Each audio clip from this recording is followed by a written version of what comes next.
Seorang pria langsung bisa melihat bahwa kartu gosok itu berisi hadiah utama sebesar $300.000. Tanpa ragu dia langsung membelinya. Dan benar saja setelah digosok, dia langsung menemukan bahwa dirinya menang $300.000.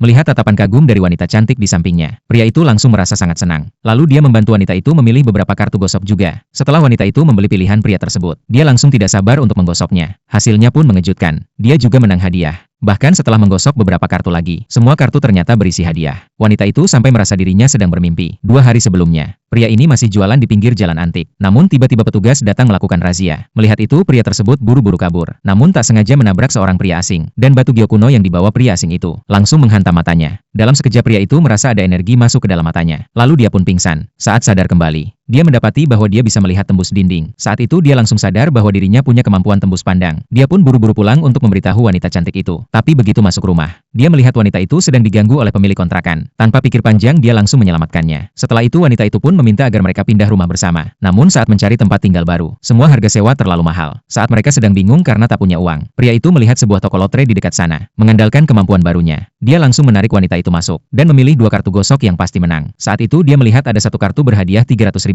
Tanpa pikir panjang dia langsung membelinya. Setelah digosok, keduanya pun benar-benar menang. Saat masih menikmati kebahagiaan mereka, teman pria itu menelepon, mengatakan malam ini ada lelang batu giok dengan harga mulai dari ribuan hingga jutaan dolar. Pria itu mendengar dan langsung sadar ini adalah peluang besar. Lalu dia setuju untuk datang. Malam harinya, mereka sampai di lokasi lelang, melihat berbagai macam batu di depan mereka. Pria itu terkejut saat menyadari, mata tembus pandangnya bisa melihat isi dalam batu, bahkan bisa menyerap energi dari batu-batu tersebut. Ditambah lagi, dia bisa melihat isi layar ponsel dari jarak 100 meter. Saat melihat temannya memilih 2 batu mahal dan menghabiskan semua tabungan, dia langsung menyarankan agar temannya memilih batu yang lebih murah. Kemudian mereka pun masuk ke ruang lelang. Yang tidak diduga, di atas panggung ada batu murah, tapi sebenarnya berisi giok imperial kualitas tertinggi. Namun semua orang hanya melihatnya sebagai batu jelek. Pria itu langsung menawarnya tanpa ragu. Temannya panik dan mencoba menghentikannya. Meski telah dijelaskan bahwa batu itu tidak biasa, temannya tetap tidak percaya. Tapi pria itu tidak peduli dan tetap mengikuti lelang. Namun muncul pesaing yang ikut menawar. Untungnya pada akhirnya, dia berhasil memenangkan batu tersebut. Temannya pun bingung. Namun pria itu yakin batu ini pasti berisi sesuatu yang berharga. Saat akan membuka batu tersebut, temannya lebih dulu memotong batu miliknya. Dan hasilnya tidak ada apa-apa. Temannya langsung putus asa. Pria itu mencoba menenangkannya, mengatakan masih ada satu batu lagi. Tapi semua peserta lain juga tidak mendapatkan apa-apa dari batu mereka. Lalu mulai curiga bahwa barang yang dijual adalah palsu. Tepat saat itu, batu milik temannya menghasilkan giok merah kualitas es. Semua orang langsung terkejut dan berebut ingin membelinya. Tapi temannya mengabaikan mereka, dan malah menyuruh pria itu cepat membuka batunya. Pria itu langsung menyerahkan batunya ke ahli pemotong. Dan saat batu itu dibuka, semua orang langsung membelalakan mata.